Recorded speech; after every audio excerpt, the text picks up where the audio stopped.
All right, guys, happy Monday. Let's get right into this. I think that President Trump has been watching the Candace show because he randomly posted this on Truth Social over the weekend. He wrote, "There's something wrong with Kamala. I just don't know what it is, but there is something missing and everybody knows it."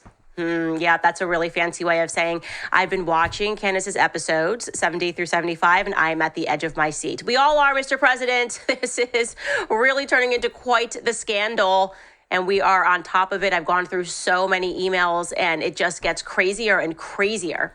Plus, is LeBron James ducking smoke from Candace Owens? Because that's what former NBA player Kwame Brown thinks, and I'm going to tell you guys why. All of that coming up right now on Candace.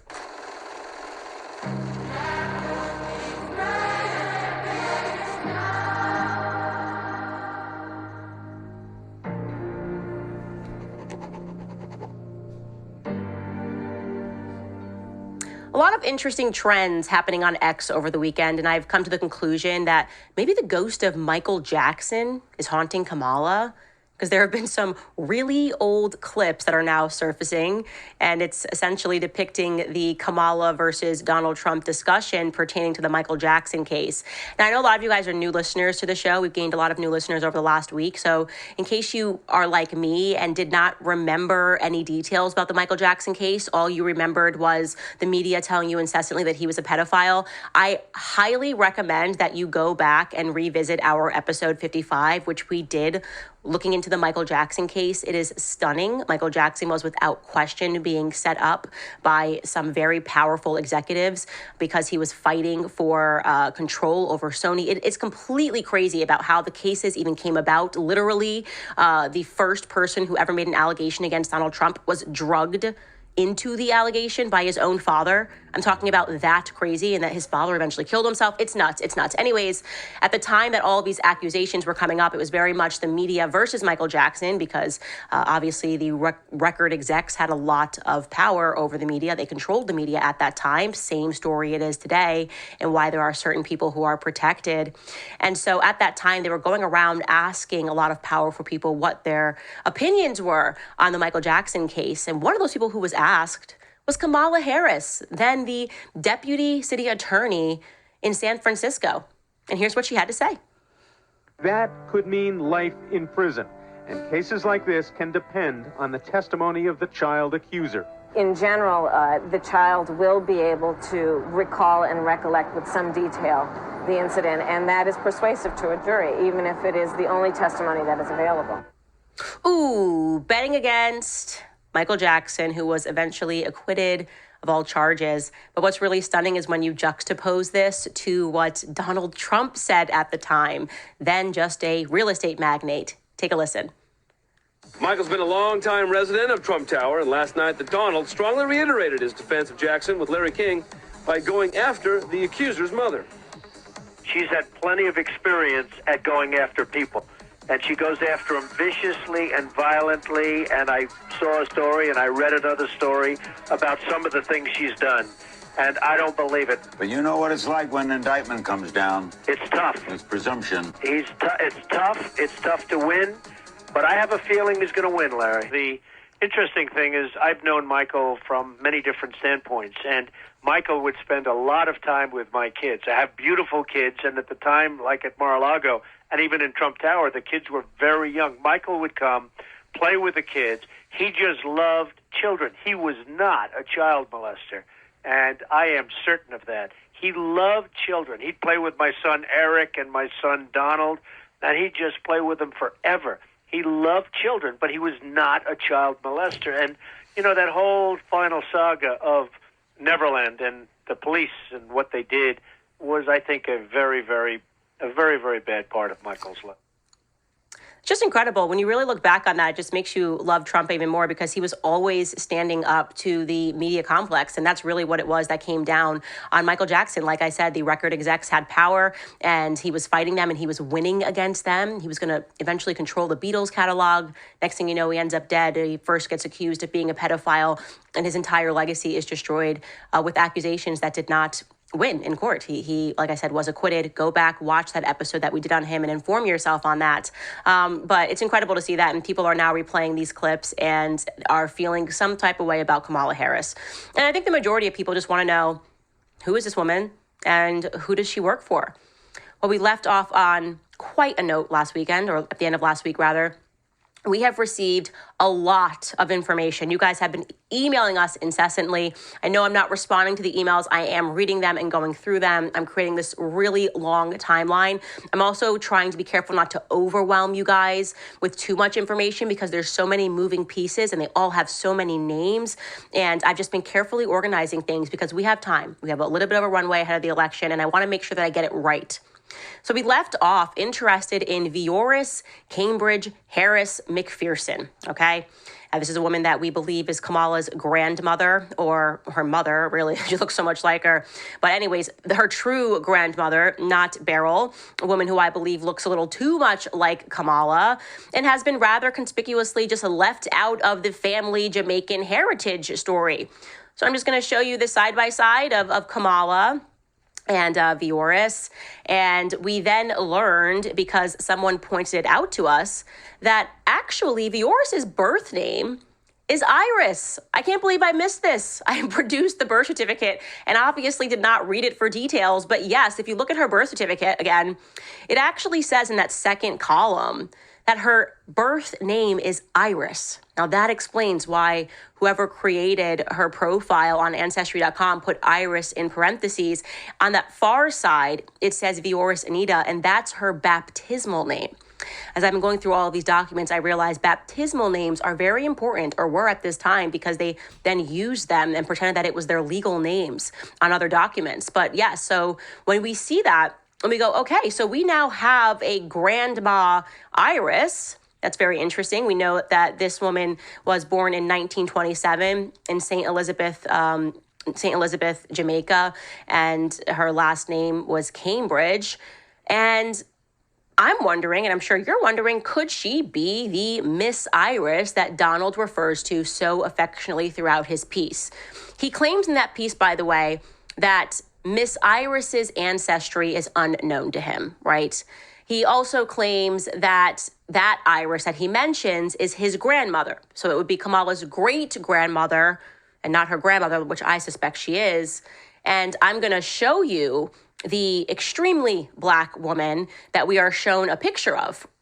A picture that he claims he captured of Kamala sitting on Miss Iris's lap. Now, I have received, by the way, a note from a woman who is in her 70s who swears that she knew this family and that that woman there worked for the family.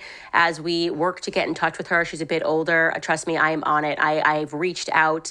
I'm going to actually place a phone call later on today to try to see if she'll pick up her phone, if she's easier to connect with that way, to get to the bottom of whether or not she really does know this family. She claims that she worked for the family for so long, didn't want to leave, and that is, in fact, a picture of the help, which would be wild. Absolutely wild if we can get somebody to confirm that. What we do now know for a fact is that Iris Cambridge, so going back to, I'm going to have to start calling them like White Iris and Black Iris, like just because I think it's easier for you guys to know who I'm speaking about. So White Iris, who died in Broward County, we know for a fact now that she is related to Kamala Harris, and I'm going to tell you how we determine that fact. It is now undeniable. Because when Kamala Harris was effectively handed the torch from Biden after they staged an effective coup back in August, CNN couldn't help themselves and immediately ran an article, instantly reminding the world that Kamala's Black. She's Jamaican. Instantly, let's Blackify her immediately. Here is the article that they ran. And it essentially had a title like about her Jamaican roots or whatever. And embedded in the article, it was a man named Sherman Harris. And he was speaking about his second cousin, Kamala. I'm just going to read this to you. It says, 3.5 years ago, Sherman Harris gathered together a clutch of family and friends at his home on a hilltop here in rural Jamaica to watch his cousin step into history. As Kamala took the oath of office as Vice President of the United States, the room erupted in screams and tears, he recalled. Quote, even talking to you now, I feel some sort of tears from my eyes too, you know? Sherman Harris, 59, said in an interview with CNN, it's like tears of joy. So later throughout that article, he claimed that Oscar Harris, that would be Kamala's grandfather, Donald Harris's father, and his father, Newton Harris, were brothers. So that would make Kamala his second cousin. Okay? Now, if my theory is correct, that would mean that he knew White Iris very well, because we know that White Iris and Oscar Harris were married until death did him part, until he died. Well, guess what we found? That same cousin Sherman Harris, who was featured in that CNN piece just from August. We were crawling through Facebook. We found his Facebook page, and he posted a sweet tribute to his aunt Iris, White Iris. It was a Facebook posting of White Iris's obituary, and beneath that obituary posting, he wrote this tribute to her. There it is. You can see the third one down says, Sherman Harris, "Rip, Auntie, you're never forgotten. Lasting memories of shared episodes." That is the exact same Sherman Harris pictured in the CNN article. And again, this was posted under the obituary of the Iris Harris that died in Broward County. So this confirms that Iris, the White Iris, is indeed related to Kamala and Donald Harris. If Sherman is telling the truth, this would make Iris her grandmother officially. Kamala Harris must answer for this. She absolutely must answer this. You cannot be posting up pictures of you with the black woman saying that it's your grandma, okay? You cannot do that. And then come to find out there was another woman who you look much more like, and we have all of the evidence in the world that she is your true grandmother. That is just, it is too wild. It is just too out of pocket. We are going to need answers to that. Because if what Sherman Harris, who was interviewed by CNN, is saying is true, then there is no room here. There's no situation in which Black Beryl, this woman, is her legitimate grandmother, okay?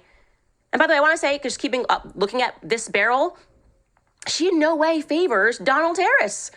Let's get a side-by-side of Beryl and Donald Harris. Like, what are we even speaking about?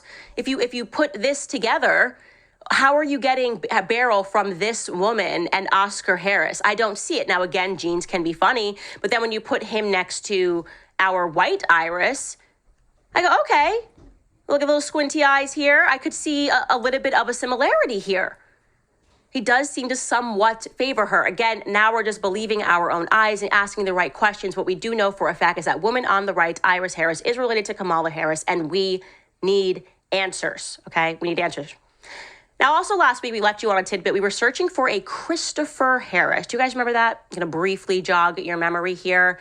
Christopher Harris was at the time, anonymous person who signed off on Oscar Harris's death certificate. And we were just imagining, okay, we're looking for information on Donald. We know Oscar Harris was married to Iris, Vioris, whatever you want to call her. And I would just imagine that Donald would have been there by his father's side when he died, because when your father dies, you tend to be by their side.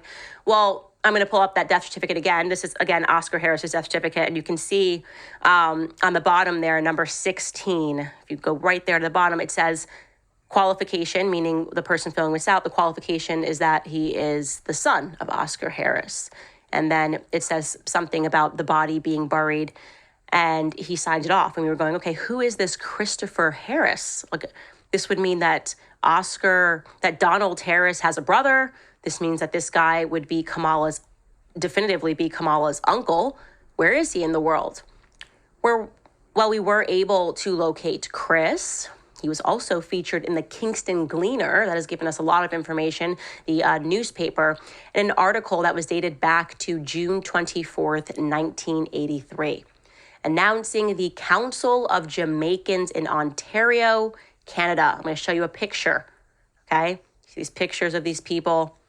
That one in the middle is Chris Harris. Presumably, that would be Oscar Harris's son that he had with Iris Vioris Harris, okay? It says in the bottom there, the newly formed Council of Jamaicans, and it tells you, again, from left to right, that you're looking at a man named Bromley Armstrong, and next to him is Bev Hayden, and that person who looks rather fair-skinned in the middle is Chris Harris. I find it rather off-putting that Donald Harris does not mention many of his siblings in his piece about his Jamaican heritage. It seems like he's continually leaving out the white people, that just makes me a little bit uncomfortable. I'd almost say it's racist. Just abandon an entire side of your family. Like, don't you find that quite weird that piece so much focuses on introducing and discussing everyone who's Black, but you leave out your own siblings? We've thus far, by the way, been able to locate 2 other confirmed siblings. So these would be the siblings of Donald Harris, the children of Oscar Harris and Iris, our white Iris Harris, who died in Broward County. He doesn't mention them.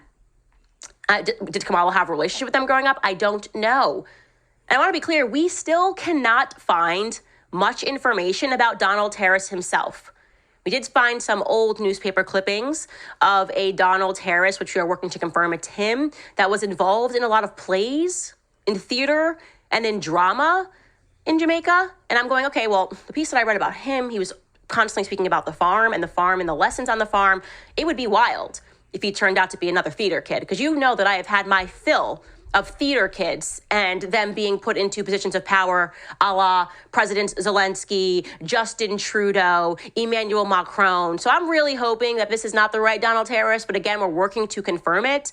Still cannot find his birth certificate. I still cannot find really anything else that would make him seem legitimate to me. Like, I can't find Donald Harris, but we are still looking, we are still searching, and we're not gonna stop. Now I'm going to take a quick pause here to thank one of our sponsors before we get into this next really interesting tidbit about the Kamala Harris scandal. First and foremost, I've been telling you guys about Hallow because so many people are recognizing that it is a time for prayer and people want to have a deeper prayer life but don't know where to get started. Well, I get that, and so does Hallow, which is why I'm excited to tell you about Hallow's new prayer challenge, How to Pray. Prayer can be such a daunting thing to undertake. Where do you start? What do you say? I remember when I was learning about Catholicism, being in awe of how many different practices there were when it comes to prayer.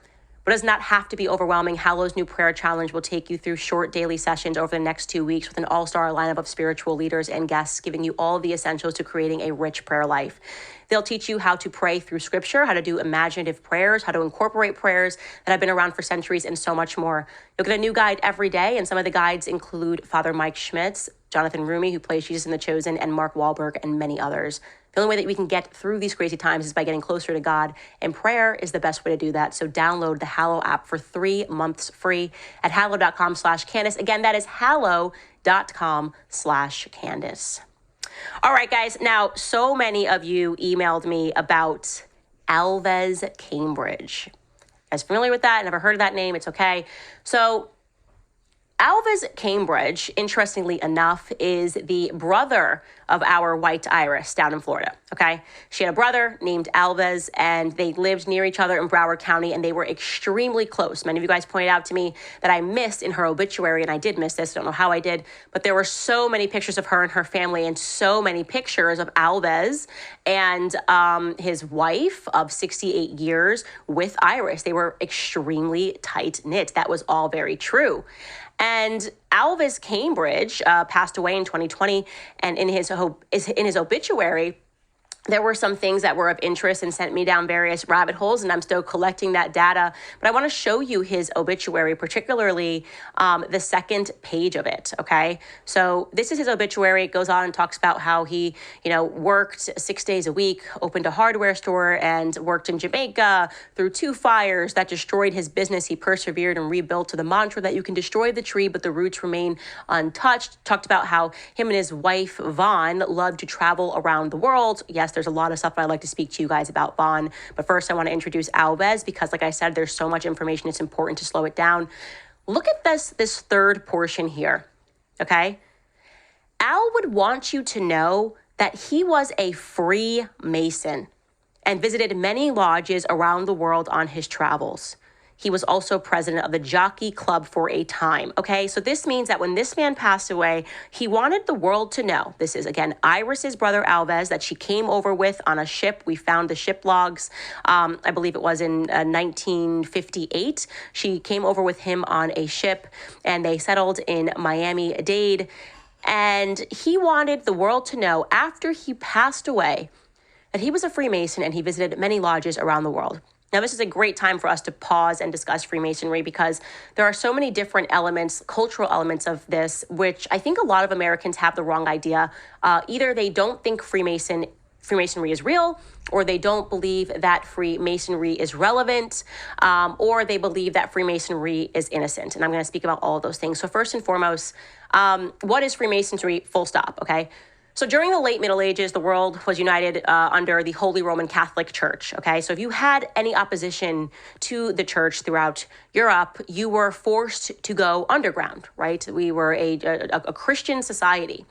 And among the only organized groups that were able to move freely throughout Europe were these guilds of stonemasons. And they would then be therefore, because they could move freely, hence Freemasons, they were able to maintain meeting halls or lodges in virtually every major city. And the Masons were essentially very talented at architecture, and they had a bunch of secret knowledge, sometimes secret knowledge of architecture and of other topics. And that knowledge was dated back to the times of Egypt, right? And it was essential maintaining this knowledge in the construction of European churches and cathedrals. So one of the things that is well known is that Freemasons were in opposition to the church, right? They wanted to crush the church, which is why it is not ironic that the person who founded the Mormon church, as just one example, many of the churches, the very many Protestant faiths that we have, was Joseph Smith, and he was a Freemason. That's a fact, just as one example. Now, you may know some people that are Freemasons, and you're going, well, I know this person, and he goes to a lodge, and he's completely harmless. Yes, it is a known thing that 97% of Freemasons are not in the top tier degree of Freemasonry. And it is understood that at the top tier degree of Freemasonry, you essentially become one of the makers of the world. Now, I remember, and I've spoken about this on this podcast, but one of the things that kind of ripped me into a new reality last year when I was studying with some priests was they sort of looked at me. I was in London at the time, and they just said to me in the kindest way possible, you Americans don't know anything about real history. You know nothing about your own country. You don't even know that your country was established by Freemasons, right? And it's interesting, of course, that I'm referring to Catholic priests. I believe a lot of the reasons why people hate Catholicism or hate Catholics is because Catholics know history. They have been recording history for a long time. So if you're a Freemason and you're working to rewrite history, or you're telling people that America was established because of this or because of that, and you completely remove the aspects of Freemasonry from our textbooks as they have, then yeah, you are going to be at conflict with the Catholic Church, who remembers everything and keeps, very good records of history. So for those of you guys who've never even heard of that, and like I said, I would have been among you. I'm very new to relearning American history through the lens of Freemasonry. Some known Freemasons: George Washington was a Freemason. Thomas Jefferson was a Freemason. Benjamin Franklin was a Freemason. Buzz Aldrin was a Freemason. Don't get me started. For those of you that have been listening to this podcast for a long time, you already know where I'm at when it comes to NASA and the weird satanic chants that they were doing to establish the Apollo program and all of the weird stuff that happened leading up to the moon landing. So I freaked out when I learned Buzz Aldrin was a Freemason. It's not helping my case in believing those moon landings. I'll tell you that for free. Franklin Roosevelt was another Freemason. Sigmund Freud, that got me into a lot of trouble this year because I started speaking about Sigmund Freud. He's a member of B'nai B'rith, and I was telling you, like, this guy who keeps writing about child sex, there are some things you should know about him. He was a Freemason. Mozart was a Freemason.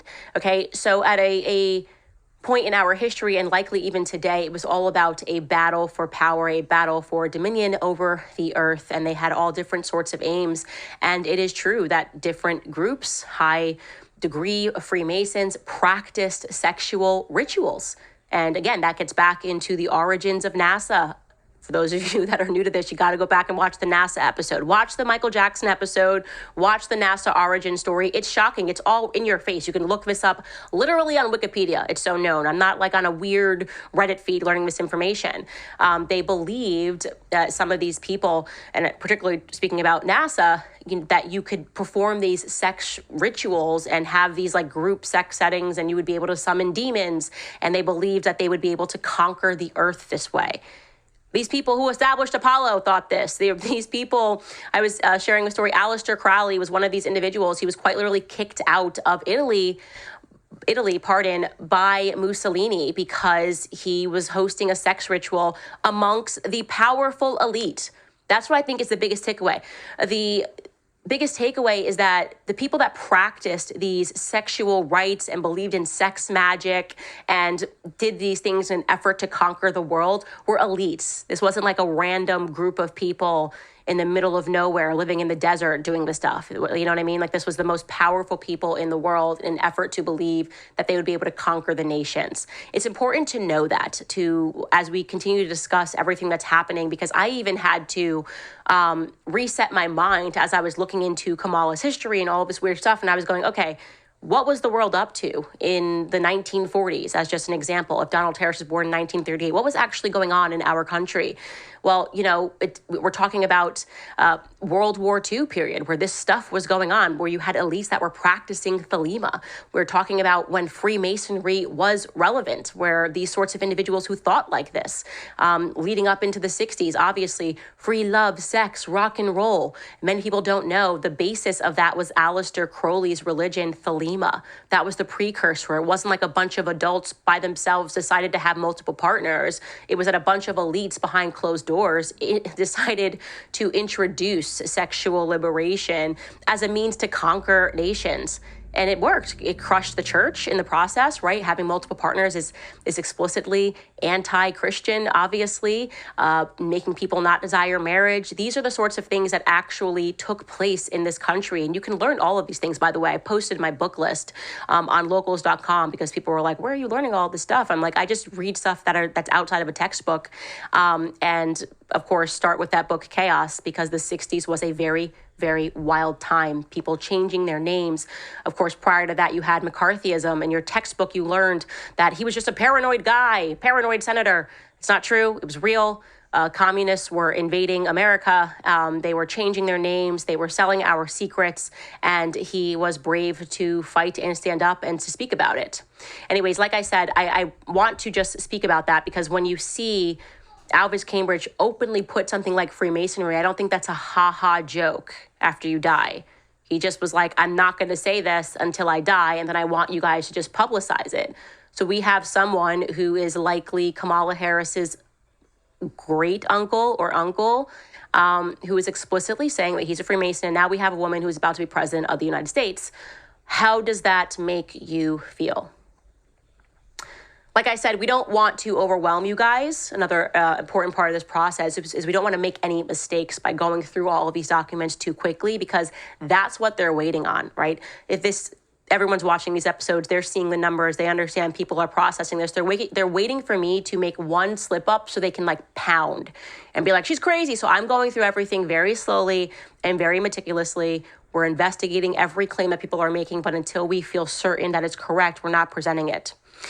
Tomorrow, we are going to take a closer look, however, at Kamala's alleged mother, Shyamala Goblin. There are some interesting things in her filings. There's some interesting things about her pursuit of citizenship in America that have come up, and we feel well equipped to discuss those things. I also wanted to tell you guys that are emailing us at info@CandaceOwens.com that there are still a few things we're looking for. So if you can find it or you come across it, please send it. One of those things is Donald Jasper Harris's birth certificate or a yearbook entry. He did list the schools that he went to. Maybe you are someone who attended those schools and you have an old yearbook. I just would like to confirm that his name has always been Donald Jasper Harris because I can't seem to find him. Also, regarding Alvis Cambridge, our Freemason, Iris's brother, we can't locate his birth certificate. We know that he was born in St. Elizabeth, Jamaica, per his naturalization document, but we can't find a birth certificate for him. And so if you can find that, please send it over. We also would like to find Alvis Cambridge's marriage certificate. He married a young woman whose name was Cynthia Yvonne Lopez. I'll say that again, Cynthia Yvonne Lopez. And we just cannot seem to locate that marriage certificate. It should be either they got married in Jamaica or they got married in the Miami, Broward County area. So if you guys can find that, please send it over. We're going to pause there on the Kamala stuff. Much more coming out more this week. We're going to completely stay on it because we are just so shocked by all of these discoveries that we're making. And by the way, I believe she's dangerous. based on everything that I have seen, my gut instinct tells me that what I'm looking at is some sort of a well-organized communist effort to get people into America. And now I have an understanding that there's some level of Freemasonry that is involved in this. And so that makes Kamala Harris very dangerous. So we shouldn't just be laughing at this. We should recognize that this woman is about to assume top office, and her feet should be held to the fire. She should have to answer questions about why she is lying about her heritage, who that Grandma Beryl, Black Beryl, and Black Iris are. Because I don't believe she's related to them, not even one drop. That's all I'm saying. All right, guys, I want to remind you about Goldco, because this election season has been insane and we really don't know who's going to win in November. But there is one thing that we do know, or at least I know. I'm going to be buying gold and silver. The United States has $35 trillion in debt. There is no better time to protect your money and savings while you still can. You can go to CandaceLikesGold.com and you'll learn about the top-rated precious metals company, Goldco, and how they can help you. They are a great company that is top-rated with over 6,000 five-star reviews and a whole bunch of awards. Not only do they support my show, but my listeners can get up to a 10% instant match in bonus silver on qualified orders. So if you're worried about your money losing value, or you just want to buy some precious metals that you can physically hold on to, Goldco can help. Visit CandaceLikesGold.com. Again, that's CandaceLikesGold.com. All right, guys, I did want to show you this because I'm like, yeah, this is amazing. People should be putting pressure on LeBron James. I am still so not okay with the fact that this man who elected himself the president of all things Black lives, anytime a Black criminal died, he was out there telling people to protest on the streets like a government plant. I'm just not okay with the silence. I genuinely am not okay with his silence on the issue of Diddy, who he claims was his boy, who he claimed had the best parties ever. And he's still silent. So we have this former NBA player, Kwame Brown. He has a YouTube channel, and he is now calling out LeBron James. I think it's fantastic. This is what needs to happen, and it shouldn't just be Kwame, but take a listen. Kwame Brown been sitting here chilling, talking politics, while LeBron James been ducking smoke from Candace Owens. He also been ducking smoke from Chael Sonnen. He been ducking smoke for anybody asking them questions about this goddamn Diddy situation. You know, because them the greatest parties alive. You know, LeBron James on camera saying, ain't no party like a Diddy party. And we know them some naked ass parties. Those are, I can confirm, some naked ASS parties. That is a fact. Kwame is correct, and he does seem to be ducking smoke, and I'm not here for it. I'm just not here for trying to convince me that this guy who alleges that he is the king had nothing to say when we watched a video of Cassie Ventura getting beat by his friend Diddy. Could you imagine, like purporting yourself to be a person that cares so much about Black lives, branding yourself in that manner, and then you have an opportunity to speak out on something that is so obviously morally wrong and horrific, and you choose silence? Here's my thing. If he's gonna choose this silence, he better keep at it. I don't want to hear another political quotation or expression from LeBron James, from his X feed in the streets. If he says anything, seriously, I'm just going to lose my mind, because the reality is he's a complete and utter fraud. He's an absolute fraud, hanging around with people who live their lives like that while trying to preach to the rest of us about the struggles facing Black Americans, but won't address the ones that were happening at the very parties that he was attending. It's an absolute nonsense. And by the way, you guys, it's about to get a lot worse, as we have predicted, as we have said. It's very obvious that there are politicians and executives who are above Diddy and involved in this ring who are likely going to get exposed, while an attorney named Ariel Mitchell Kidd, who's representing a new Diddy Combs accuser, says that she's been contacted regarding the sale of one of Diddy's tapes. Take a listen.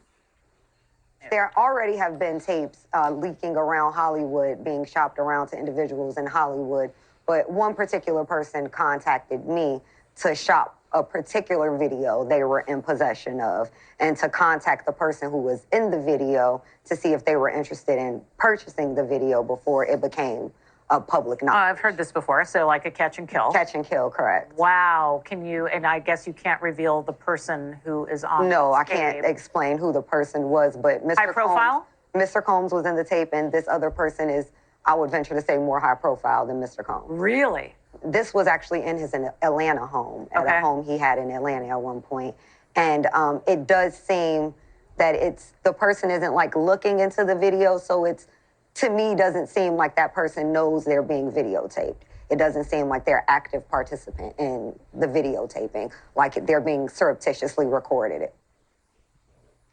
Unbelievable. A lot of things to unpack there. Well, first and foremost, what we can understand is that people are now having to buy back their own tapes. By the way, this is tale as old as Hollywood Time. If you've read that book that I've recommended to you, Hollywood Babylon, this was already going on, that they would get women on tapes and then have them buy it back, or have like pictures of them and have them buy it back. The expression peeping Tom actually comes from an old Hollywood director who put holes, just like Diddy did, at his house and would have these raunchy parties and then would catch people on film.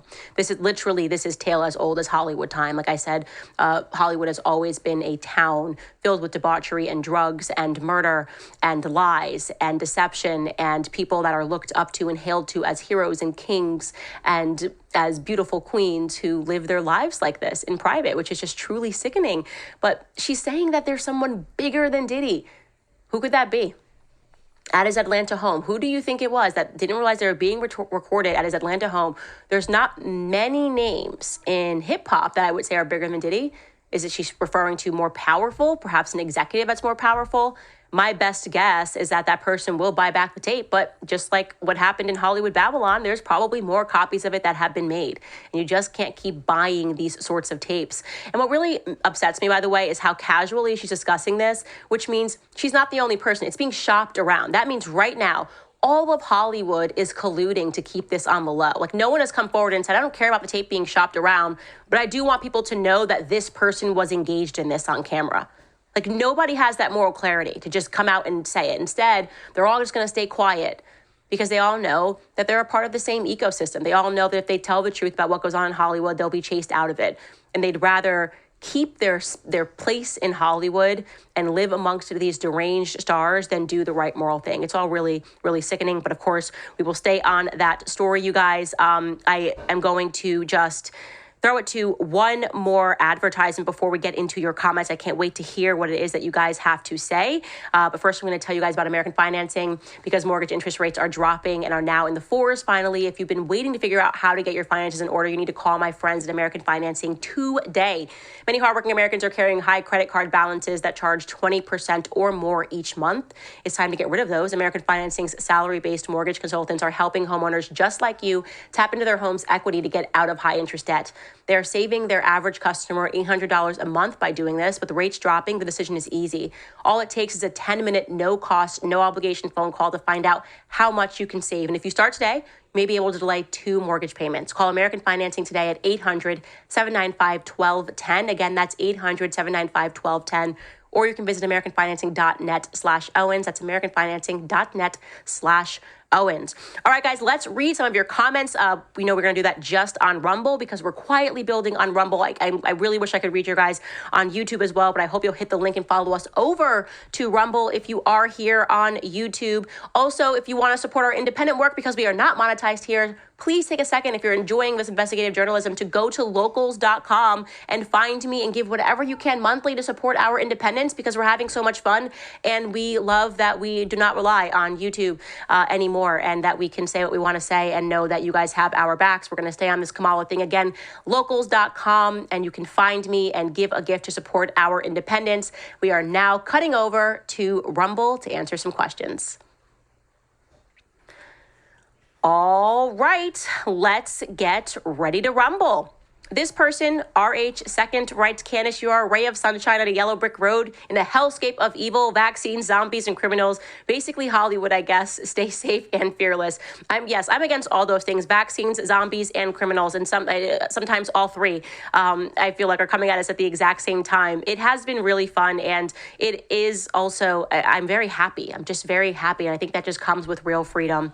Rami writes, we love you, Candace. God bless your life and your family. Thank you so much, Rami. Sarah writes, everyone cancel your Netflix and Hulu. Sign up on Locals with a Candace subscription. We have a little community going on there too. Thank you so much. And I'm sorry that I haven't, by the way, been posting on Locals over the last week. I am obsessed right now with this Kamala thing. I'm busy, can't come to the phone, can't do anything, can't sleep and eat. Okay, I'm sleeping and I'm eating. But even when I go to sleep, it's like the last thing I think about is I'm like, what am I missing? What am I missing? There are so many twists and turns, and they have so many names, and it's just so clear to me that this is some sort of a communist ring that was somehow running people through Jamaica. And so I just need to prod this narrative further, looking into the Cambridge family. I am so organized, but again, I don't want to misstep. I just feel like they're waiting for that to happen. It's very similar, by the way, with what happened with Pizzagate. Like, people had valid questions about these really weird emails that Barack Obama was sending about pizza and like hot dogs and pizza parties all the time.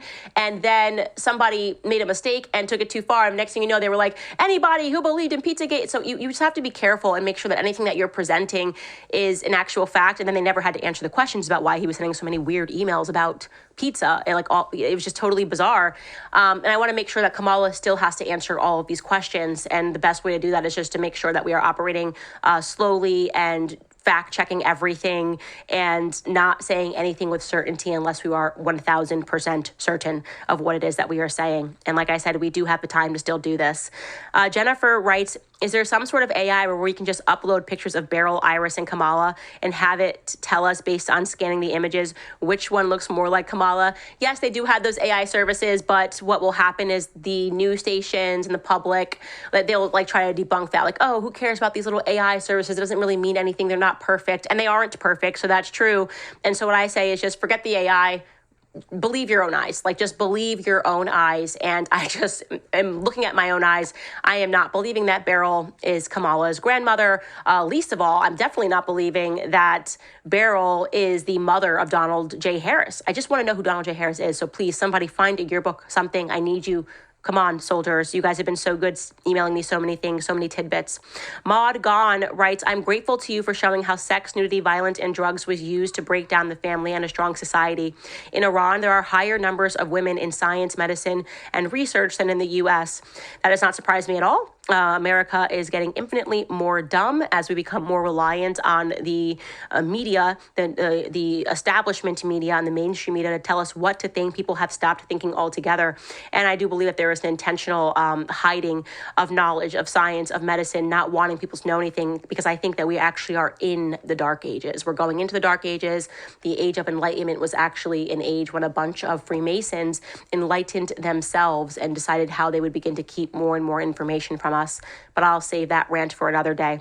123B writes, God bless you, Candace. Thank you for doing the right thing. We are on your side. Viva Cristo Rey and Ave Maria.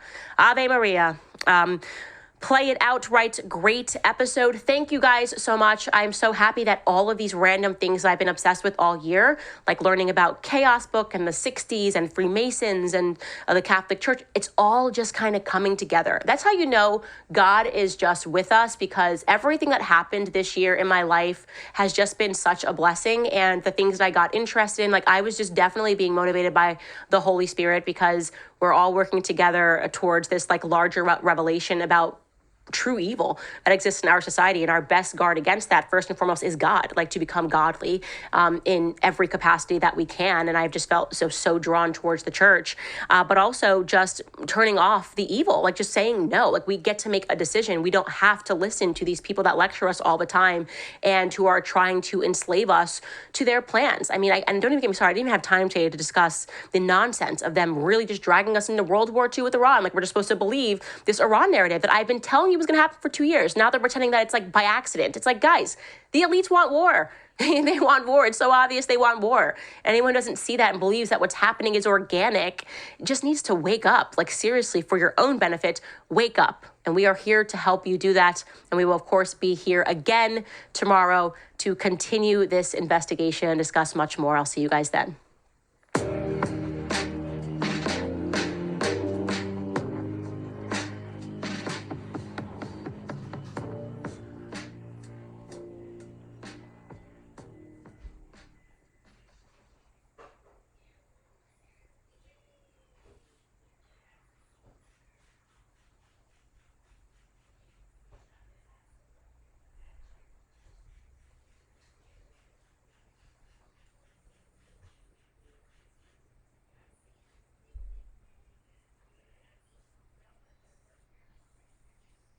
Amazon hates this, but there's nothing they can do to stop it. There's a new electric lighter out there, and it's got the firepower of a military-grade flamethrower. It's already been banned from Home Depot, Amazon, and Walmart for being too powerful. But the company behind it, they're not playing ball with the big retailers, and they've sold over 3 million units in just the past 30 days. That's right, they're cutting out the middleman and slashing the price. This lighter called Fireblaze is unlike anything you've ever seen. It's been featured in all major newspapers like NBC News, Fox News, and even CNN. That's because it doesn't use butane or gas. Instead, it runs off Tesla coil technology, producing an 1800-degree plasma flame, powerful enough to burn through metal in seconds. And get this, it's fully electric, wind-proof, waterproof, and can start a fire anywhere, no matter the conditions. Fireblaze was originally designed for military use because the Army needed a lighter that would work in extreme weather, rain, snow, freezing cold, you name it. But after years of classified use on the battlefield, the patent recently expired, and now civilians can get their hands on it. And here's the wild part. Some people are saying it could be banned again soon. Why? Because the U.S. Product Safety Committee thinks it's just too powerful for everyday folks to own. So while it's still on the market, people are scrambling to grab one before any restrictions kick in. This thing is built with military-grade materials, so it's going to last you a lifetime. Perfect for camping, hiking, hunting, or even just lighting the grill in your backyard. No more struggling with weak lighters that die on you when the wind picks up or the rain starts pouring. It's eco-friendly too. No toxic gases, no harmful chemicals. And you can recharge it with a simple USB cable. One charge lasts for up to 300 uses, and it's ready to go again in less than 2 hours. Here's the deal. Fireblaze refuses to be sold through any of the big retailers. By cutting out those middlemen, they're able to offer this game-changing lighter at half price. That's right, 50% off if you order today. But you've got to move fast. Last time they sold out in under 4 hours. So why risk paying full price tomorrow when you can get it at 50% off today? Check it out ASAP. Click the button in this video to grab yours at half price.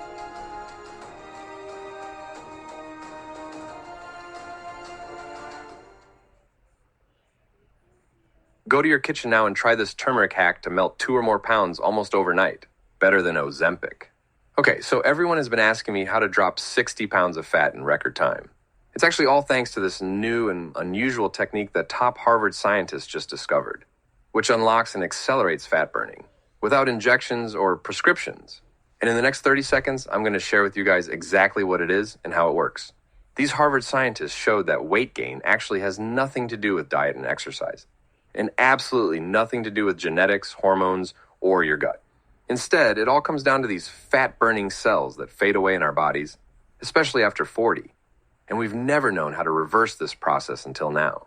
These scientists discovered that by using a very common pantry spice, one that is almost certainly in your cupboard right now, we can target these fat-burning cells within minutes and multiply calorie burning by 300% or more, without the need for Ozempic or other medications. And when we do this in our bodies, it works like crazy. The truth is, hundreds of thousands of people are already using this kindergarten simple method, especially overseas. And now I'm on a mission to get the word out here at home. People ranging anywhere from 10 pounds to 100 pounds overweight are able to start doing this the same day. They learn it and see staggering results. Stop for a moment and picture yourself in their shoes. How would it feel to ditch all the diets and wacky exercise programs for good and watch the weight simply melt away like clockwork? Imagine how John, a 56-year-old father of 4 from Boston, felt when he used this turmeric hack to burn away his love handles and beer belly without the need for Ozempic. Or put yourself in Jenny's shoes, who can now slip back into dresses that have been stuffed away in the back of her cupboard since her early 20s. Now it's your turn. Stop what you're doing and tap the link below to learn the science behind this method, as well as how you can start using it tonight to kickstart your results and liquefy fat cells. The $100 billion weight loss industry does not want you to see this, but I'm going to keep posting it until every American knows about this. So tap the link below now to discover this simple but incredibly effective method.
I am absolutely giddy today, you guys. I did it. I spoke to Kamala's uncle officially.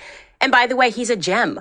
10 out of 10. I really wish that he was running for president instead of her because he comes across as a very honest man. I'm going to tell you all about that conversation and how it's now led me to many more questions. So many more questions that I have about Kamala and her true heritage. Also, she's once again been asked about her racial identity. This happened just 3 days ago. And suddenly she's a little iffy on the answer. Kamala and me are now in a very particular kind of relationship. I'm like Maury, and she's essentially my guest. I'm asking her a question. Kamala, during your run as president, we asked you if your genealogy was actually Irish Indian. You said no. The lie detector determined that was a lie. Oh! Welcome back to Candace.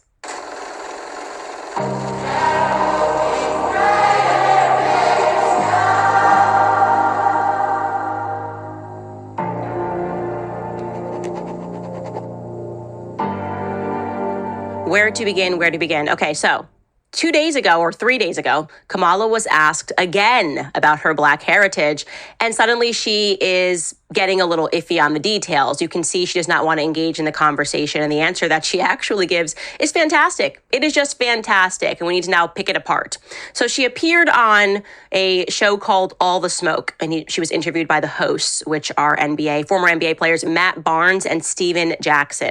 I want you to pay very close attention to her answer here. Take a listen. What do you think when you hear people kind of questioning just the fabric of who you are? Well, one, I don't listen to it. Okay.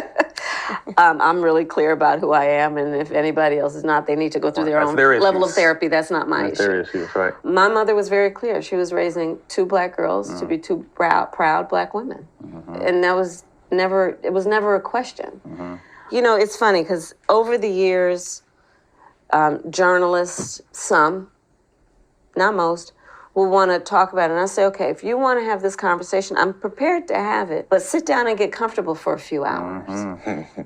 If you want to start talking about race in America, you want to talk about the 1/8 rule? A drop. You want to talk about what it means in terms of who you are perceived to be and the impact that can have on the rest of your life, regardless of who you actually are in terms of your God-given capacity and the rights that you have and should have. So, you know, I don't mess with that. I think that's other people trying to figure some stuff out that and they got some issues. They got to deal with it. Wow. So she just doesn't answer the question at all. Right. So before we had her really leaning into being Black. Now all of a sudden she doesn't even mess with that. I don't mess with that. I don't even mess with that. They need to go to therapy. She's pulling this Freudian technique. Obviously, you know, I've spoken to you about Freud, who was a disgusting human being who essentially gaslit women who were actually being abused by their fathers. So what she's doing is this exact same Freudian technique of gaslighting people by being like, actually, you need therapy. The problem is you.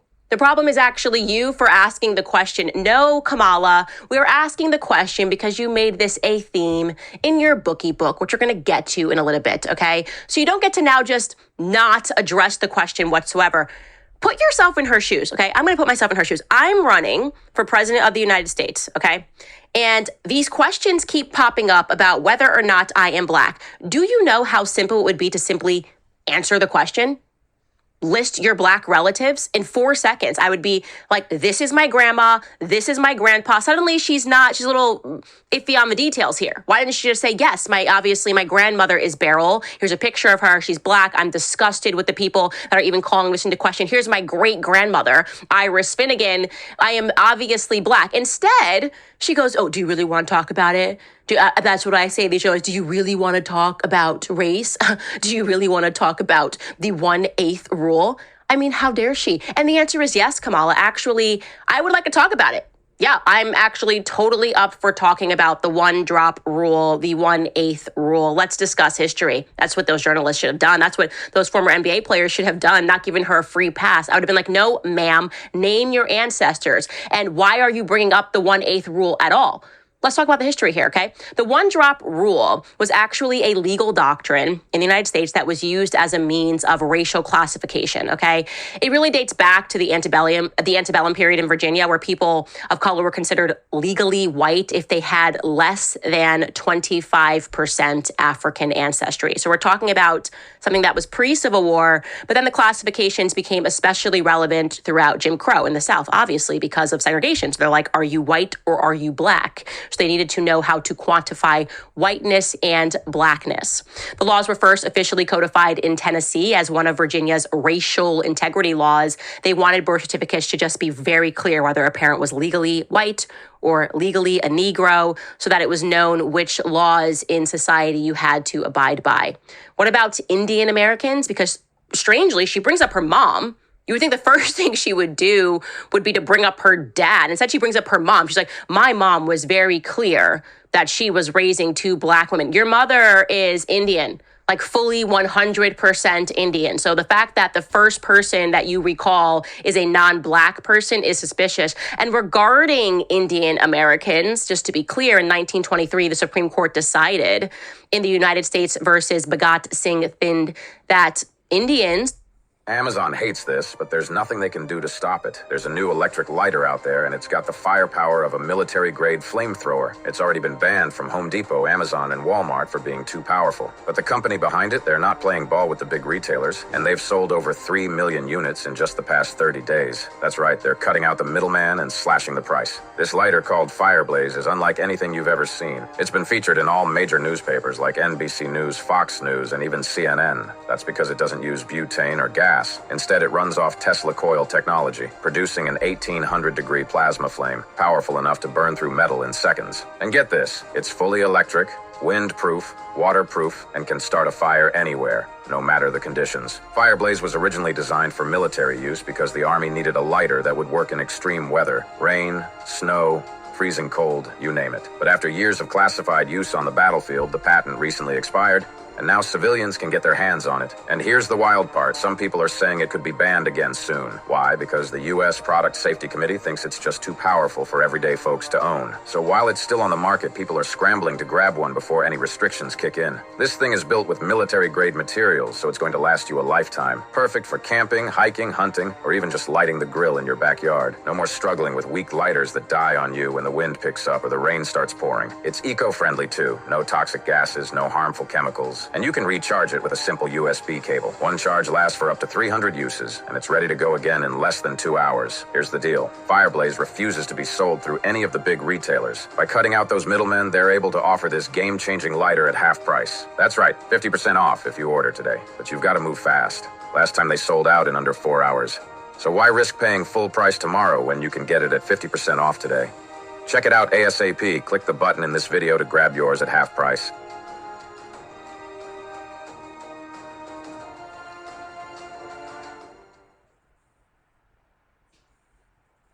Were classified as Caucasians, as they had been by anthropologists. They upheld that, but they also made it clear that they were not considered white. So that is probably the answer as to why her mother put Caucasian on her birth certificate. That was actually the legal classification for Indian women. Now, also regarding this one-drop rule, Kamala Harris was never subject to it ever in her entire lifetime. She was born in California. Just to be clear, that was the very first state to end segregation, and they did that back in 1947. So they did it 7 years before the Supreme Court decision of Brown versus Education, which federalized desegregating all of the schools. So it actually infuriates me that she does this, that she essentially goes back and pretends that she's lived through something. Like, well, let's talk about the one-drop rule. Why are we discussing the one-drop rule? By the way, even if you were subjected to it, you probably would have passed, since none of your parents are listed as Negroes on your birth certificate. Like, what are you doing mining the history of Black people that came before you and who you are still refusing to name? You put them in a book once, but that was it. Now you don't want to talk about Grandma Beryl. What's up with that? Now you don't want to talk about great-grandma Iris Finnegan. What is up with that? And by the way, as I was considering that, her upbringing and how strange it is that she keeps leaning into this idea, like she was born 2 years before my mother was born, and my mother didn't live through segregation. My mother didn't live through any of this stuff. These are not her memories. These are the memories of my grandparents. Like my grandfather lived through segregation. I'm going, why does Kamala keep doing this? Like acting like she grew up in the 40s and in the 50s with these sorts of memories. And then I remembered suddenly that she did this on stage a while ago, where she got almost teary-eyed and emotional talking about busing and desegregation. I'm going to roll that back for you just to jog your memory. Take a listen. You also worked with them to oppose busing. And, there was a little girl in California who was part of the second class to integrate her public schools. And she was bused to school every day. And that little girl was me. Okay. Oh my God. Guys, so you watch that clip, okay? You're an American. You see she's getting a little choked up, and you can instantly assume that what she means is that she was like a Ruby Bridges. Yeah, like that little girl was me in second grade. I was a part of the second class to be desegregated. Like that instantly signals, given the emotionality of it, that she was a Ruby Bridges. Talk about mining Black history. Well, let me be clear. She intentionally misled people here to make them believe that she was a young Ruby Bridges. This is how disgusting and despicable this woman is. She wanted people to go back in their minds to all they learned about Ruby Bridges, the images of Ruby Bridges having to be protected by police as she entered into that school in Louisiana. She wanted people to go back in their minds to that. That's why she's getting all choky. She's like on the brink of tears. That little girl. So to be perfectly clear here, that little girl went to Thousand Oaks Elementary School in Berkeley, and far from that impression she's giving, she did not live through any desegregation or any real desegregation at all, because as I mentioned, the schools had already gone through that before she was born, literally before she was born in 1947. In fact, the school district had to issue a statement after that performance on stage. And this is what they had to put up on their website for clarification.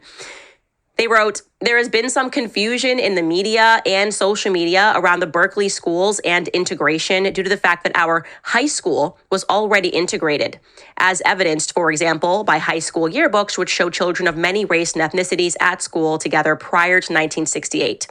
In Berkeley, we only have one comprehensive high school, so it was integrated by default. Our elementary schools, however, reflected the racial composition of our neighborhoods, which, like many neighborhoods across America, reflected the history of segregation stemming from policies which restricted the opportunities of non-white residents." So then they go on, "We recently celebrated the 50-year anniversary of our voluntary busing plan." And you can find additional details here. So let me clarify to you what actually happened in her childhood. There was no desegregation effort that she had to live through. She was not Ruby Bridges. Rather, what they realized was because of the past in which you had Black people all living in one neighborhood, and this was contributed sometimes because of like red line districting. You had Black people living in one neighborhood. You had white people living in one neighborhood. What ended up happening was that you had schools which were like majority Black and which were majority white. And so what they wanted to do in Berkeley was to be the first to offer a busing plan to turn that around, so that the buses would pick up students that lived far from the white school and bring them over there, so that the schools would be more evenly mixed. That's what she's describing. So after they put and implemented this busing plan, Kamala was the second or third class since they had implemented this busing plan. Nothing to do with desegregation, just an effort to say, okay, we're realizing now if people are just districted according to where they live, you're going to have these schools that are like 85% Black and some schools that are 85% white. That's what it is. So just thinking about the emotionality and how tricky she's being here, again, trying to allude to like some Ruby Bridges scenario, really makes me angry. It is just so unacceptable. I just can't stand this fraud. And it's so important to state also that the one-drop rule was declared officially unconstitutional in 1967. That was just 3 years after Kamala was born. This is just not her childhood at all. Not her childhood at all. This is just what she does. She lies and she lies and she lies. But it gets better. It gets better. But first, I'm going to remind you guys about preborn, because Kamala is indeed the first vice presidential candidate to ever visit an abortion facility. And Tim Walz supported a bill in his home state which legalized the denial of life-saving medical care to infants born alive after botched abortions. The media has dubbed this the abortion election. We have to stand up to this evil. When you join forces with Preborn, the largest pro-life organization in the nation, you are protecting the greatest victims in our society, babies that are in their mother's wombs. Preborn's network of clinics are positioned in the highest abortion areas in the nation, and they have rescued over 300,000 babies. When a woman considering an abortion searches to end her baby's life, Preborn is there. Preborn gives them a free ultrasound.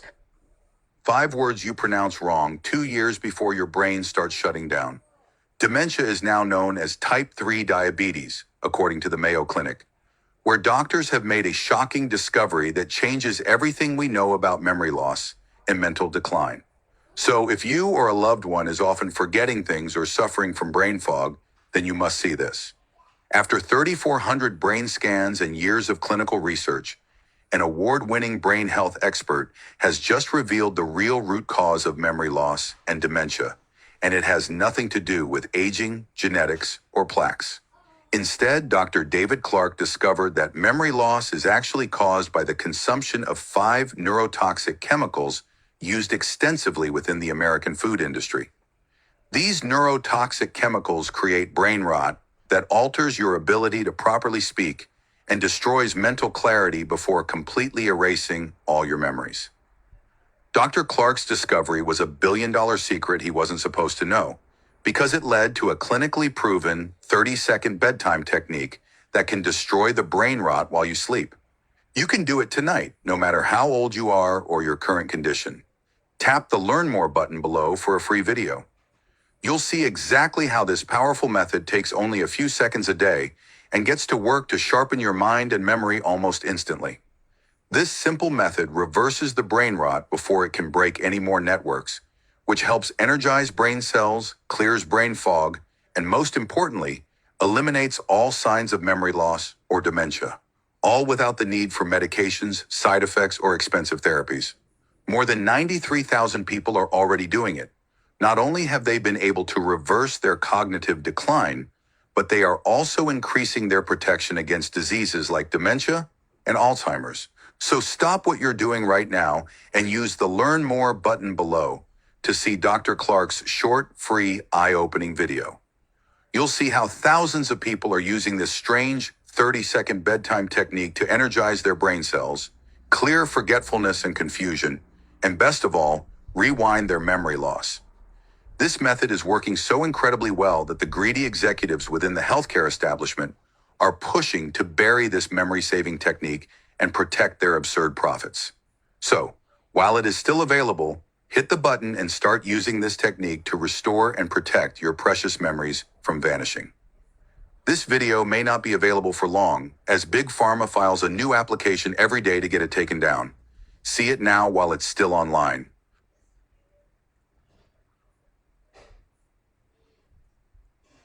The power of hearing a heartbeat on an ultrasound combined with God's love doubles a baby's chance at life. One ultrasound costs just $28, and up to 5 ultrasounds are $140. Any gift will help their cause, and all gifts are tax deductible. To donate securely, dial pound 250 and say the keyword baby. That's pound 250 baby.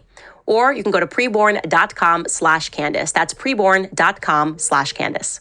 So like I said, it gets better because yesterday I was going through her book that I downloaded. I downloaded that so that you didn't have to, because I wanted to send a picture of her grandma Beryl to someone. So initially when we started looking into the story, my producer had downloaded the book. I had downloaded the book, but he had stumbled upon the picture of Beryl. So I hadn't actually flipped through the ebook that I had downloaded. And so remarkably, it was kind of the first time I was going to the picture segment looking for Beryl, and I realized Beryl's not in this book. I was going, wait, what's going on? This is her book. Where is the Beryl picture? And I said to my producer, like, did we make a mistake? Like, this is definitely in the book. He pulls his up. He has a picture of Beryl. Mine doesn't. I'm going, is this a different edition of the book? And yes, it was. There were actually 2 publications of the book.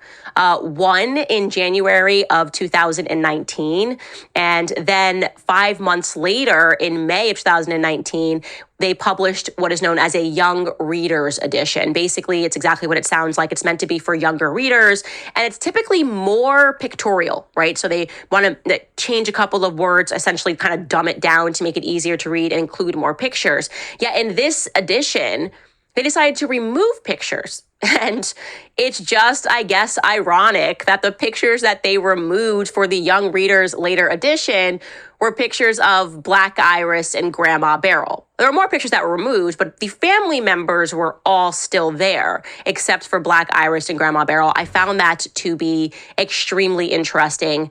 But suddenly I realized that I had never flipped through the book that had more pictures than the edition that I was holding. And I started going through them, and you guys are not even going to believe just how diabolical Kamala Harris is. It was just, I'm going to have to just go through this calmly, because I am telling you, as a Black person, it's actually offensive how hard she tried to Blackify herself. And it made me think of the entire Emmanuel Macron, Brigitte Macron scandal, because the journalist that broke that story essentially said that what they do when they're running is they publish a book, and that is the legend that is established, essentially, because people in their minds think, oh, well, if it's in a book and a publisher agreed to publish it, HarperCollins published this book about Kamala, they must have fact-checked this, and all of this must be true. People have this wrong perception that if a book is published as nonfiction, that there was some effort of due diligence, which means that everything that you're reading is not fiction. So they do this, like it is like a rite of passage. I'm publishing this book, and I'm expecting everyone to just accept this as the legend of Kamala Harris. I'm going through these pictures, okay? And aside from Iris, aside from Beryl, she also decided to include some other, what I would describe as noteworthy pictures of herself.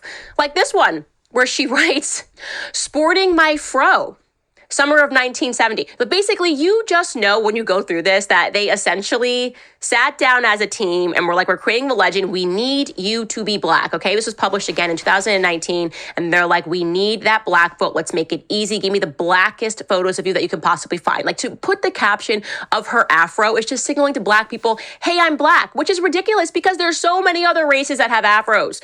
Puerto Ricans have afros. Spanish people have afros. Jewish people have afros. Mark, my director, is Jewish. He has an afro, okay? It is not like proprietary to Black people, but she's publishing this because, like, you're just supposed to look at the picture and go, oh, well, she's got an afro. I guess she's Black. She literally wrote that, okay? Then, of course, if you can imagine this team sitting down trying to process how to sell Black, you would go, well, Harlem, right? You got to put some pictures of Harlem in here. And there are pictures of her in Harlem. Look at this photo. She just posts up right here, visiting my Uncle Freddie in Harlem. Harlem was always a magical place for me. Now, what's interesting about this picture is the man behind, I don't know if that's actually her Uncle Freddie, right? Like, that came to my mind. I'm like, is this just like a guy working on the side of the street and she's just like including him because this picture shows a Black man that's in Harlem and again signals to Black people that like she's with her uncle up in Harlem? Kind of feels that way. But then I realized that she featured some more pictures of her Black aunties and her Black uncles, and we see Uncle Fred again. Take a look at this photo. This is going to drive you guys crazy because I still can't believe it when I read it. So you see three obviously Black people in this photo. You would not question the authenticity of their Blackness. And the caption reads, "I'm blessed with an amazing family.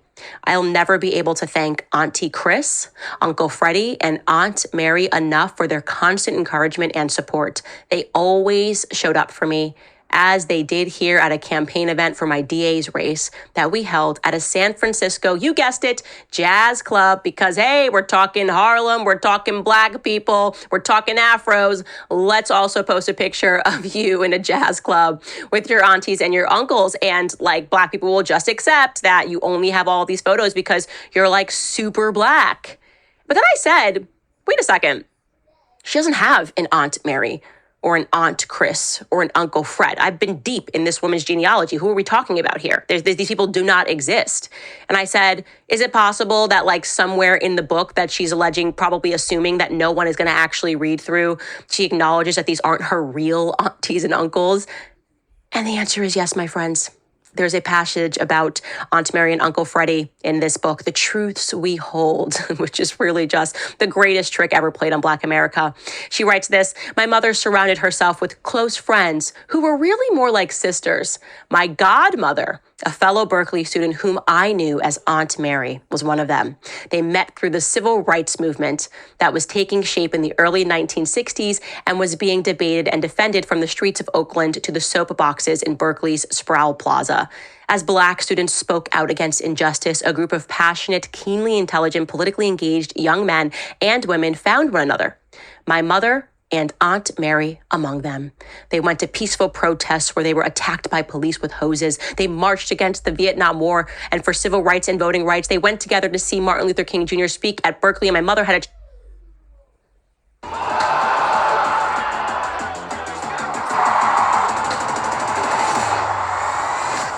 Field of Greens, the official superfood of Power Slap.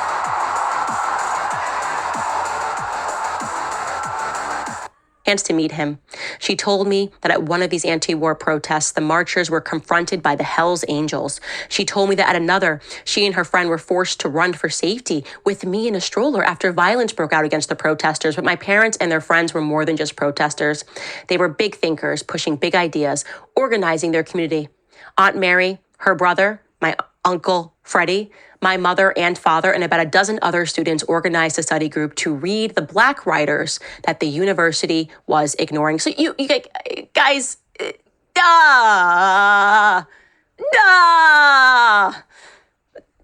what can I say here? I am being reduced to sound effects. She wrote this book and she starts the sentence with her family. She's visiting her family in Harlem. This is me. She wrote, I have the best family, and shows multiple pictures of an Uncle Fred that isn't her Fred. Why did she do this? It's not her uncle, okay? It's just not her uncle. It's her mom's friend. And she dedicates so much time to him and the protests. And she's dropping Martin Luther King. And she's dropping W.E.B. Du Bois. And she's dropping so many other people that are Black in this book. For what reason? Because she's performing.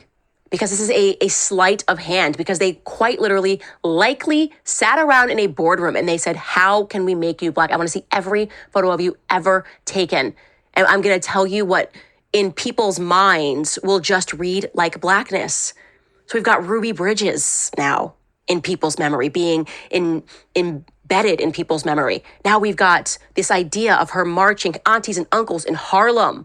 It's just so unacceptable. It is so unacceptable. After going through all these photos, I made a joke to my producer and director. I was like, oh, what's next? Is there going to be a picture of her just like eating collard greens and cornbread? Is she going to be like, this is me eating collard greens and cornbread. I'm in Harlem. And they said back to me, no, she's done that. I said, no. I said, shut up. That's not true. She's not done that. There's no way. They said, no, there are clips of her speaking about collard greens. I said, I cannot believe this. Produce me the clip. And they did. Here it is. I have a friend who had a Christmas party, Christmas Eve every year, and she asked me to make the greens for a party every year. And I am not lying to you that I would make so many greens that I'd need to wash them in the bathtub. I'm telling you the truth. So how do you make your greens? Do you put turkey in them? Do you bacon. Nice. My grandma I do puts bacon. She puts garlic. vinegar. I put white vinegar. Yes. I do. So I start with, I slice up my garlic. But no, first I chop up the bacon fry it. and get all that fat going. Then I put garlic, some chili peppers, and then a lot of water and some little chicken stock. And I let it go for a while before I put the greens in. And then, right, so you get that going and all that flavor. And then I put the greens in for a couple hours. Then I do vinegar. And then I cheat and do a little Tabasco. No, that's okay. Yeah, but Tabasco of all, like I like Louisiana hot sauce, but Tabasco has that right amount of vinegar. Yeah. And that's how I do my greens. I see why you get invited every year. And she brought it up again at another event. Take a listen. Right, Marlon. So I know how to make a mean pot of greens. In fact, people used to ask me to make greens for them for Christmas. One year, I had so many that I had to wash that we ended up washing them in the bathtub. So I am not playing around. Black America, listen to me. I'm speaking directly to you because I am not playing around either. If I catch you voting for this woman, I'm going to haunt you. I'm going to haunt you in your dreams. There will be nowhere that you can go where I will not haunt you. This is just, we have to come together. At some point in society, we have to come together to declare this unacceptable. Like, I don't care where you sit on the spectrum. This is the most not okay thing that I have ever seen in the history of politics. This is how she's shoring up black votes. She's going around talking about collard greens, putting in fake pictures of her uncles and aunties that are black while conveniently ignoring all of her aunties and uncles that are white. And people are just eating this up. Let me find that woman that was going, okay, to all that vinegar put into her collard. Okay, let me find her. I'm going to haunt her. I promise you that. But of course, guys, let's get to me speaking to her uncle, because that actually happened like I promised you yesterday. I said I had a phone call. I was trying to wait for it to happen yesterday. Well, it happened last night. Part one of our phone call happened last night. We briefly spoke on the phone, I would say for about 10 minutes. And I first want to say just how much I liked this guy. I just had a feel like, okay, I'll be honest. I have a Caribbean bias. My former producer made it very clear to me that I have a Caribbean bias because she'd pitch me stories or like say like Rihanna did this, and I'd be like, I'm not gonna say anything bad about Rihanna, or like Nicki Minaj, and she's like, but I have a Caribbean bias. This guy's got a Caribbean accent. My grandma had a very thick St. Tomian accent, so it was just like I could sense his Caribbean calm. I can't explain to you, and I could just also sense that he was being incredibly honest and forthright, and he was speaking to me, and it was actually like very.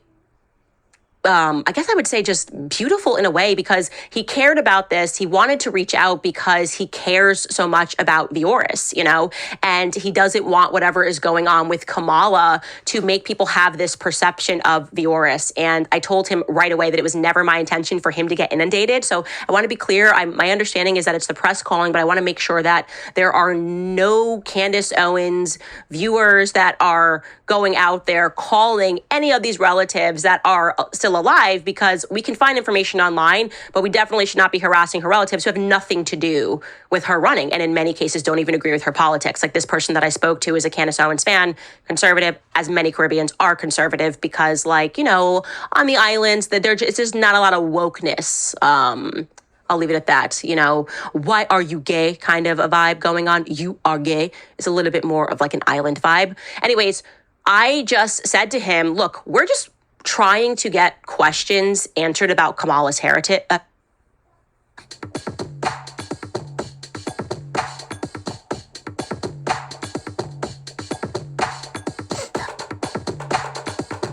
Kamala's heritage because of her father's paper. I said, I have a lot of questions about your brother, Donald Harris. I just am not understanding anything in this paper. And I went through the holes in it. I went through the fact that, he mentions this person growing up, like they all kind of grew up on a farm together, but you're asking the question, like Beryl married this person. Why is he trying to make it seem like everyone grew up as one happy family? Why didn't he even mention Vioris at all, which is kind of the dog that didn't bark? And I asked him directly if he knew the Miss Iris that he is referring to in this book, in the Miss Iris that Donald J. Harris is referring to in his piece, rather, who he says is Iris Ney Finnegan. Again, very strange, because Iris should have never been Ney Finnegan. Finnegan was her married name. And he said, I can't answer that. I don't know that name. I want to be very clear. He has a relationship with Donald. He is close with Donald. They grew up together. He considers Donald his full brother. He has no idea who Miss Iris Finnegan is. This is Donald's brother that we're talking about. So I said, okay, that's of course of some interest to me. I asked him why it is that he's even then mentioning this Miss Iris. And he told me that he wanted to clarify something which was of most importance to me. He wanted me to know that before Vioris and Oscar Harris got married, Oscar Harris already had 3 children, okay? One of them being Donald. Now, to be clear, He is younger than Donald, a lot younger than Donald, so he wouldn't know much about if there was some family secret. He would not be aware of it, but to the best of his knowledge, like, this is what he was told, that they had 3 children before Vioris and Oscar got married. And I asked him, quite frankly, if he knew or heard of Beryl. He told me he does not know Beryl. Instant red flag to me. I'm like, what do you mean? Like, how do you not know? If you have a half sibling that you are close to and have been close to your whole life, how do you not know who their mom is? He said, I don't know who his mother is. You don't know who Donald Harris's mom is. The woman who started this entire thing, Beryl Finnegan, like the person who just flagged me as weird, something is not right here. We now know that Donald Harris's brother does not know him, okay? Like I said, he said that Oscar Harris had 3 children before he married Vioris. He mentioned that Donald was very close to them. He also said that Oscar Harris's children all had businesses, that Donald, when he was coming up, Donald was in university. They kept very close to him. He said that Donald has always been very, very private, and he doesn't like publicity. And I find that to be very interesting. What people, yeah, sure, there are some people who are exceedingly private, and there are some people who are exceedingly private because they have something to hide. And I, again, do not feel that Donald Harris was telling the truth about his upbringing. I think he gave some truths and kind of made it very murky in his Jamaican heritage piece, but some things that were objectively proven to be untrue. He told me that Kamala definitively knows Vioris, that he also knows her, that she visited Jamaica twice with her father, and that sometime after she had graduated college, she went down to Florida with her sister and she visited Vioris. So she had a relationship with Vioris. Unfortunately, Vioris did not make her book. And I think we know why Vioris did not make her book. Now, I have no reason not to believe the person that I spoke to. I just felt that he was being very authentic and he was there to simply clarify some things and that he didn't know the answers to some things. He authentically didn't know.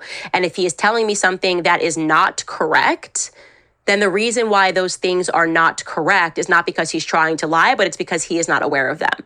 So it leads us again to more questions about Donald Harris. Who is this guy? Who is his mother? Where is Beryl? Okay, where is Iris Finnegan? Why won't Kamala, who felt so, I guess, close enough to Beryl and Iris to include them in their book, why won't she even mention them as an easy way to debunk what is being said? Why is she even mentioning the 1/8 rule? What are you talking about, Kamala? If you're telling us that your grandmother is Beryl, she looks pretty black to us, like that would make you more than 1/8 black. What's going on here? Why are we getting all iffy on the details? We've got a couple of lingering questions here, and I'll tell you what we are starting to think about. But first, I want to remind you to drink coffee because we are not letting go of the story. You're going to need a lot of coffee. If you're going to drink a coffee, it should be 7 Weeks Coffee because it is America's pro-life coffee company on a mission to fund the pro-life movement 1 cup of coffee at a time. Now, why are they called 7 Weeks Coffee? Because at 7 weeks, a baby is the size of a coffee bean, and it's the same time a heartbeat is clearly detected on an ultrasound. That's why they donate 10% of every sale to support pregnancy care centers across the country. They have raised over $500,000 for these centers and have saved over 5,000 lives by providing them free ultrasounds and other resources to moms in need. Now I'm going to tell you about the coffee because I'm very picky about what I put into my body. It's mold-free, pesticide-free, it's shade-grown, it's low acid, and it's organically farmed. It truly checks all the boxes.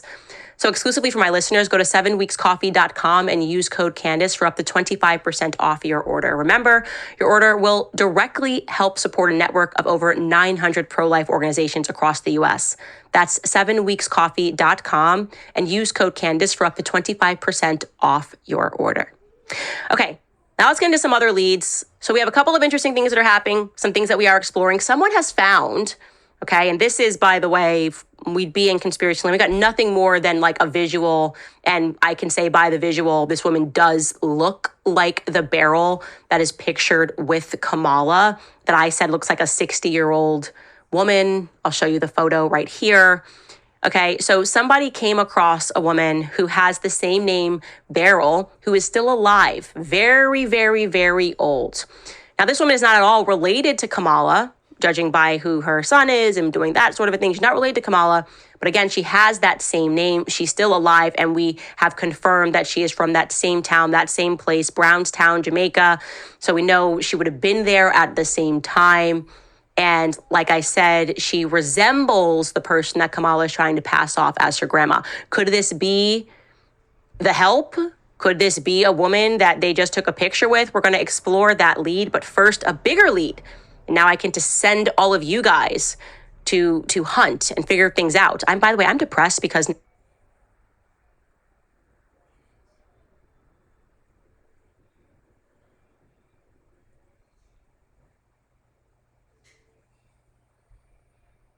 next week I'm on vacation, which means that we're going to have to stop this. Like tomorrow will be the last day of the investigation before we have to pause for a week and come back after Columbus Day. But anyways, here is something that you guys can help with. So remember in Donald J. Harris's piece, he mentioned only a sister, despite the fact that he has like at least 5 other siblings. He only mentioned Enid Maud Harris. He just calls her Enid. We were able to find her because one of you guys sent us a file, and it is confirmed that Enid is the sister that Donald Harris had, which predates his Oscar Harris's marriage to Vioris. And it turns out that she is just a half sister. We were able to determine this because we found her marriage certificate where both of her parents' names are listed. I'm going to show that to you right now so you can see that Enid Maud Harris got married at St. Peter's Church. This was in New York. And that she married a man named Hugh Ashton Watts. Okay. And you can see listed under her parents, we have Oscar Joseph Harris, and we also have Perline Curry. We cannot find Perline Curry, and we cannot find Hugh Ashton Watts. Now, both of these people would be dead today. Okay, so again, we're just asking you to crawl through online looking for documents to determine who these people are. It's like without a trace.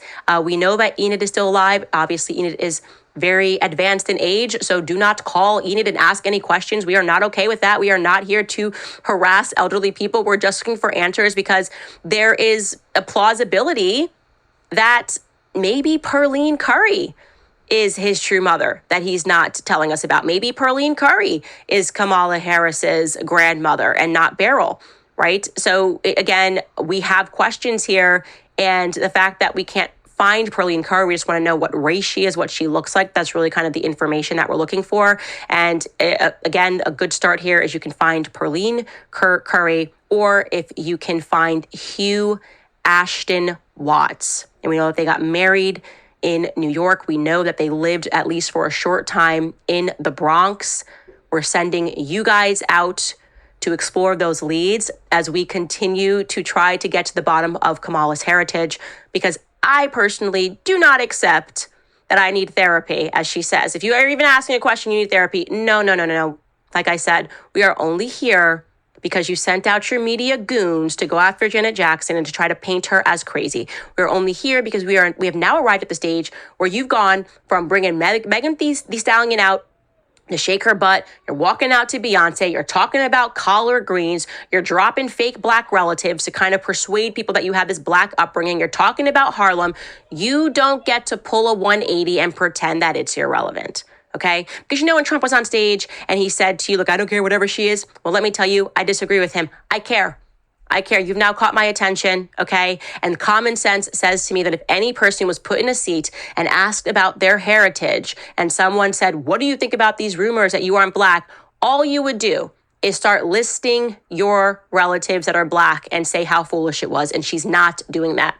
She's instead running Operation Gaslighting. And you know what? Shame on those people. Shame on Matt Barnes for not pushing her.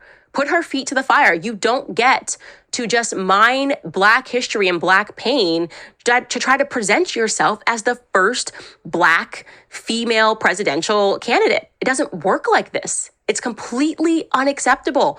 Nobody would have cared if you ran and you said, I am Indian Irish. Not a single soul would have cared, okay? You did this. And we're not going to let it go because nobody messes with Janet Jackson.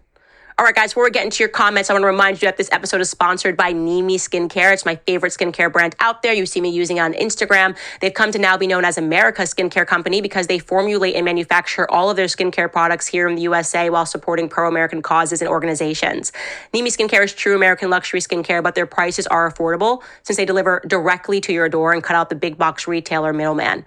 Nimi has everything you need to build an awesome daily skincare regimen to cleanse, brighten, protect, and help fight the key signs of aging. Another reason that I love Nimi is that they are a Christian-led company that stands firm in their values of faith, family, and freedom.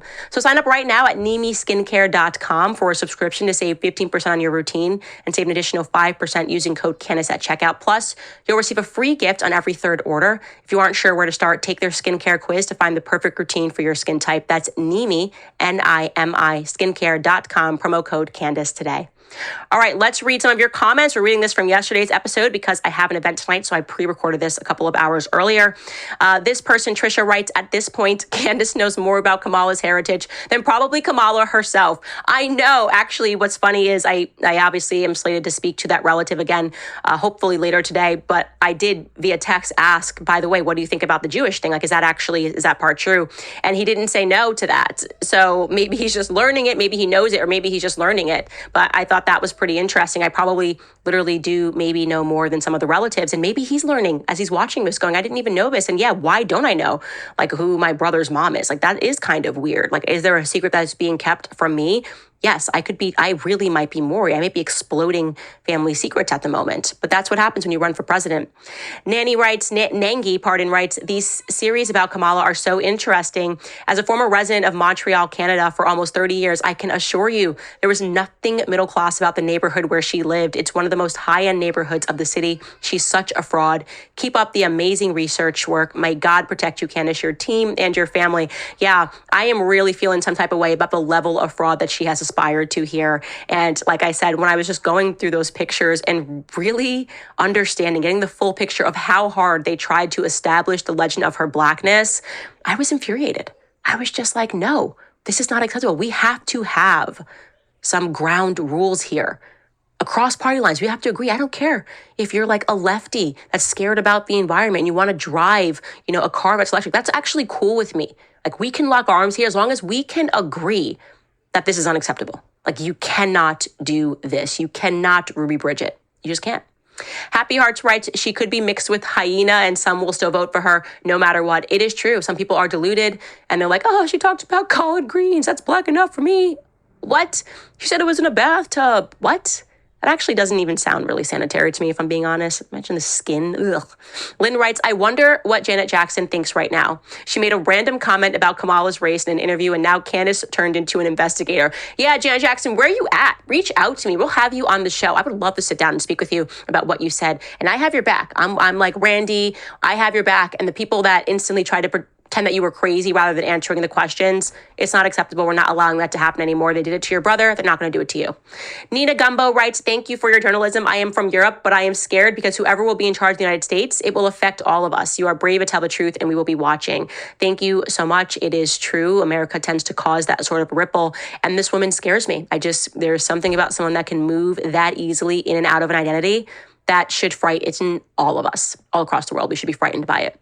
Billy Jolene writes, lastly, so she came from a wealthy family, but stresses that she grew up middle class. Bull. Yeah, she will say whatever it is that she has to say to secure the black vote.